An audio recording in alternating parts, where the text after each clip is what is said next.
듣다 보면 어느새 성경 일독 지금 시작합니다. 창세기 38장.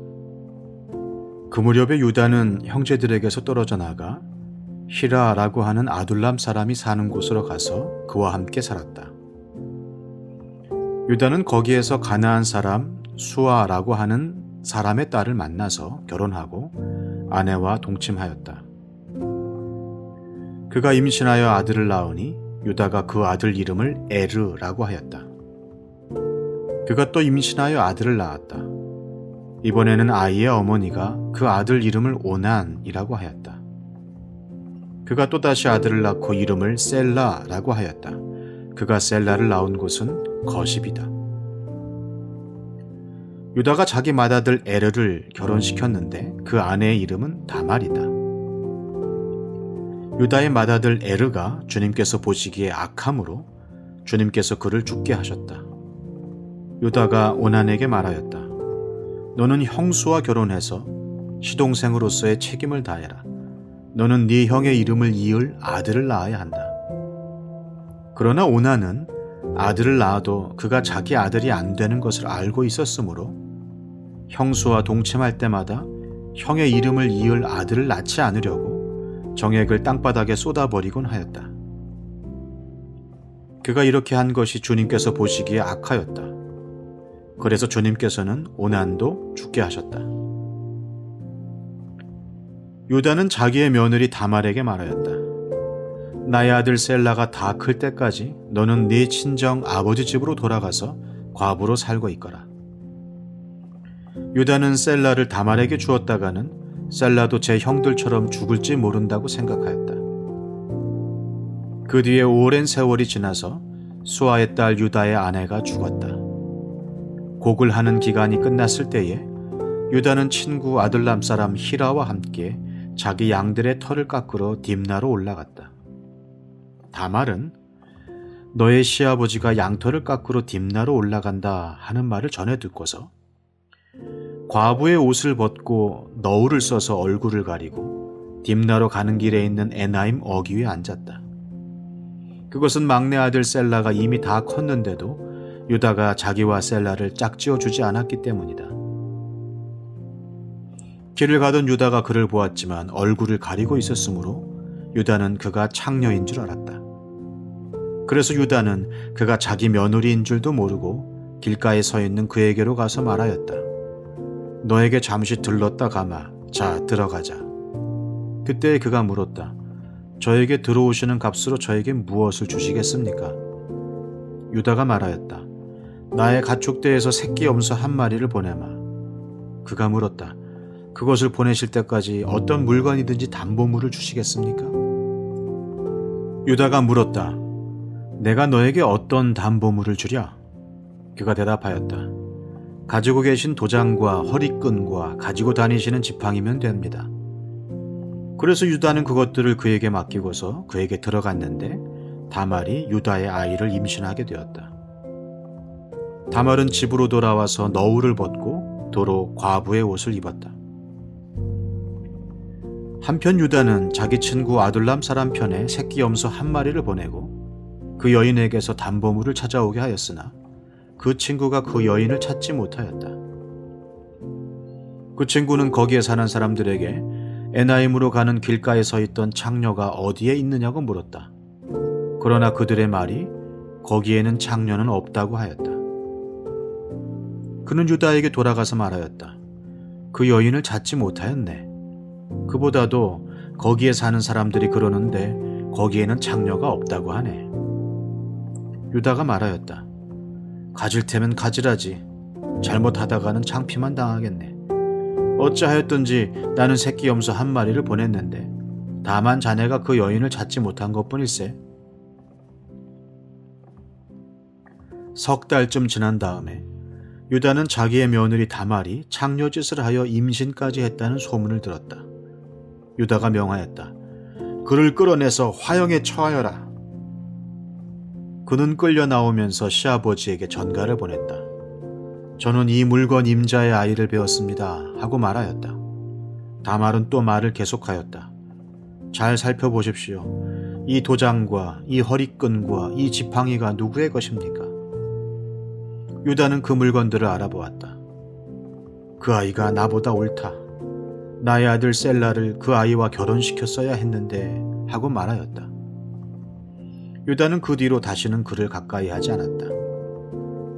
다말이 몸을 풀 때가 되었는데 태 안에는 쌍둥이가 들어있었다.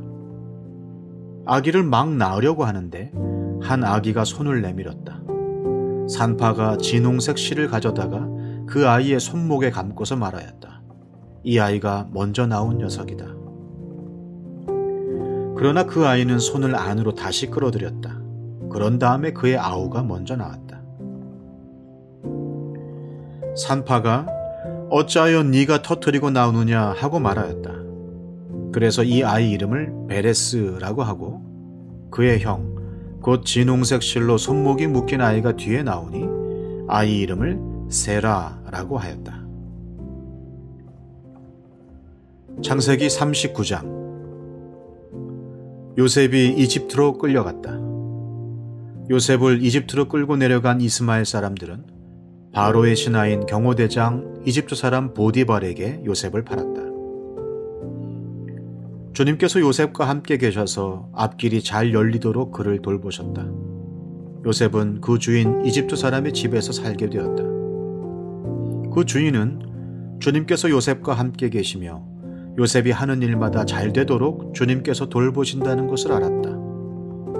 주인은 요셉이 눈에 들어서 그를 신복으로 삼고 집안일과 재산을 모두 요셉에게 맡겨 관리하게 하였다. 그가 요셉에게 자기의 집안일과 그 모든 재산을 맡겨서 관리하게 한 그때부터 주님께서 요셉을 보시고 그 이집트 사람의 집에 복을 내리셨다.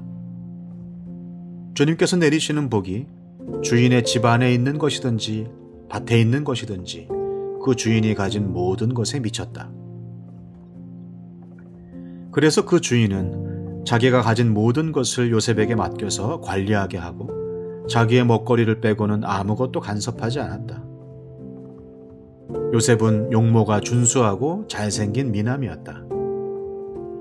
이 일이 이렇게 된 지 얼마 지나지 않아서 주인의 아내가 요셉에게 눈짓을 하며 나하고 침실로 가요 하고 꾀었다. 그러나 요셉은 거절하면서 주인의 아내에게 말하였다. 주인께서는 모든 것을 나에게 맡겨 관리하게 하시고는 집안일에는 아무 간섭도 하지 않으십니다. 주인께서는 가지신 모든 것을 나에게 맡기셨으므로 이 집안에서는 나의 위에는 아무도 없습니다. 나의 주인께서 나의 마음대로 하지 못하게 한 것은 한 가지뿐입니다. 그것은 마님입니다. 마님은 주인 어른의 부인이시기 때문입니다. 그런데 내가 어찌 이런 나쁜 일을 저질러서 하나님을 거역하는 죄를 지을 수 있겠습니까? 요셉이 이렇게 말하였는데도 주인의 아내는 날마다 끈질기게 요셉에게 요구해 왔다. 요셉은 그 여인과 함께 침실로 가지도 않았을 뿐만 아니라 아예 그 여인과 함께 있지도 않았다. 하루는 요셉이 할 일이 있어서 집 안으로 들어갔는데 그 집 종들이 집 안에 하나도 없었다. 여인이 요셉의 옷을 붙잡고 나하고 침실로 가요 하고 졸랐다. 그러나 요셉은 붙잡힌 자기의 옷을 그의 손에 버려둔 채 뿌리치고 집 바깥으로 뛰어나갔다. 여인은 요셉이 그 옷을 자기의 손에 버려둔 채 집 바깥으로 뛰어나가는 것을 보고 집에서 일하는 종들을 불러다가 말하였다. 이것 좀 보아라. 주인이 우리를 웃음거리로 만들려고 이 히브리 녀석을 데려다 놓았구나. 그가 나를 욕보이려고 달려들기에 내가 고함을 질렀더니 그는 내가 고함 지르는 소리를 듣고 제 옷을 여기에 내버리고 바깥으로 뛰어나갔다. 이렇게 말하고 그 여인은 그 옷을 곁에 놓고 주인이 집으로 돌아오기를 기다렸다. 주인이 돌아오자 그에게 이렇게 일러 바쳤다. 당신이 데려다 넣은 저 히브리 사람이 나를 농락하려고 나에게 달려들었어요. 내가 사람 살리라고 고함을 질렀더니 옷을 내 앞에 버려두고 바깥으로 뛰어나갔어요. 주인은 자기 아내에게서 당신의 종이 나에게 이 같은 행패를 부렸어요 하는 말을 듣고서 화가 치밀어 올랐다. 요셉의 주인은 요셉을 잡아서 감옥에 가두었다. 그곳은 왕의 죄수들을 가두는 곳이었다. 요셉이 감옥에 갇혔으나 주님께서 그와 함께 계시면서 돌보아 주시고 그를 한결같이 사랑하셔서 간수장의 눈에 들게 하셨다. 간수장은 감옥 안에 있는 죄수를 모두 요셉에게 맡기고 감옥 안에서 일어나는 온갖 일을 요셉이 혼자 처리하게 하였다. 간수장은 요셉에게 모든 일을 맡기고 아무것도 간섭하지 않았다. 그렇게 된 것은 주님께서 요셉과 함께 계시기 때문이며 주님께서 요셉을 돌보셔서 그가 하는 일은 무엇이나 다 잘되게 해주셨기 때문이다. 창세기 40장. 이런 일들이 있은 지 얼마 뒤에 이집트 왕에게 술잔을 올리는 시종장과 빵을 구워 올리는 시종장이 그들의 상전인 이집트 왕에게 잘못을 저지른 일이 있었다. 바로가 그 두 시종장, 곧 술잔을 올리는 시종장과 빵을 구워 올리는 시종장에게 노하여서 그들을 경호대장의 집안에 있는 감옥에 가두었는데 그곳은 요셉이 갇힌 감옥이었다. 경호대장이 요셉을 시켜서 그 시종장들의 시중을 들게 하였으므로 요셉이 그들을 받들었다. 그들이 갇힌 지 얼마 뒤에 감옥에 갇힌 두 사람, 곧 이집트 왕에게 술잔을 올리는 시종장과 빵을 굴러 올리는 시종장이 같은 날 밤에 꿈을 꾸었는데 꿈의 내용이 저마다 달랐다. 다음날 아침에 요셉이 그들에게 갔는데 요셉은 그들에게 근심스러운 빛이 있음을 보았다. 그래서 요셉은 자기 주인의 집에 자기와 함께 갇혀있는 바로의 두 시종장에게 물었다. 오늘은 안색이 좋아 보이지 않습니다. 왜 그러십니까? 그들이 그에게 대답하였다. 우리가 꿈을 꾸었는데 해몽할 사람이 없어서 그러네. 요셉이 그들에게 말하였다. 해몽은 하나님이 하시는 것이 아닙니까? 나에게 말씀하여 보시기 바랍니다. 술잔을 올리는 시종장이 자기가 꾼 꿈 이야기를 요셉에게 하였다.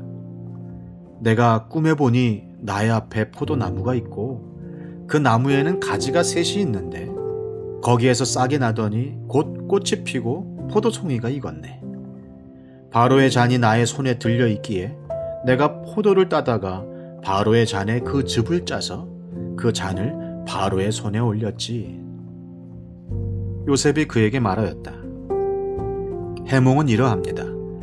가지 셋은 사흘을 말합니다. 앞으로 사흘이 되면 바로께서 시종장을 불러내서 직책을 되돌려 주실 것입니다. 시종장께서는 전날 술잔을 받들어 올린 것처럼 바로의 손에 술잔을 올리게 될 것입니다. 시종장께서 잘 되시는 날에 나를 기억하여 주시고 나를 따로 생각해 주시기 바랍니다. 그리고 바로에게 나의 사정을 말씀드려서 나도 이 감옥에서 풀려나게 해주시기 바랍니다.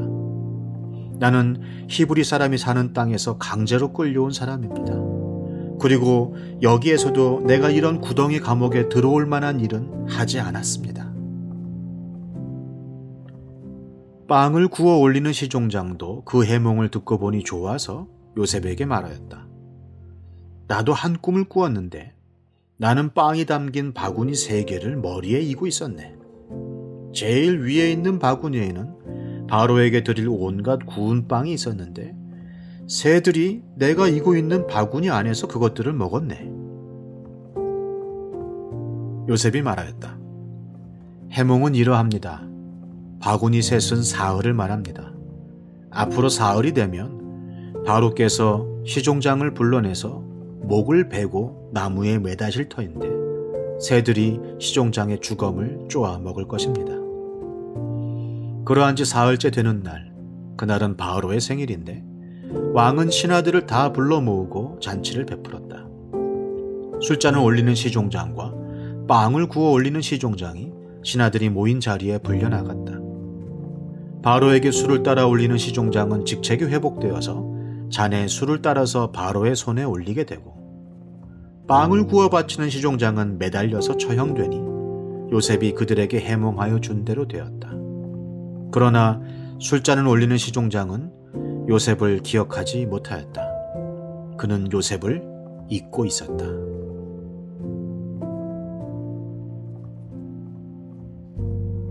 시편 12편. 주님, 도와주십시오. 신실한 사람도 끊어지고 진실한 사람도 사람 사는 세상에서 사라지고 있습니다. 사람들이 서로서로 거짓말을 해대며 아첨하는 입술로 두 마음을 품고서 말합니다. 주님은 간사한 모든 입술과 큰소리치는 모든 혀를 끊으실 것이다. 비록 그들이 말하기를 혀는 우리의 힘, 입술은 우리의 재산, 누가 우리를 이기리요 하여도 주님은 말씀하신다.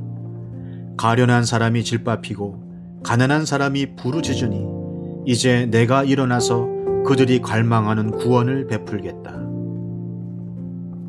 주님의 말씀은 순결한 말씀, 도가니에서 단련한 은이요 7번 걸러낸 순은이다. 주님께서 우리를 지켜주십시오. 지금부터 영원까지 우리를 지켜주십시오. 주위에는 악인들이 우글거리고 비열한 자들이 사람들 사이에서 높임을 받습니다.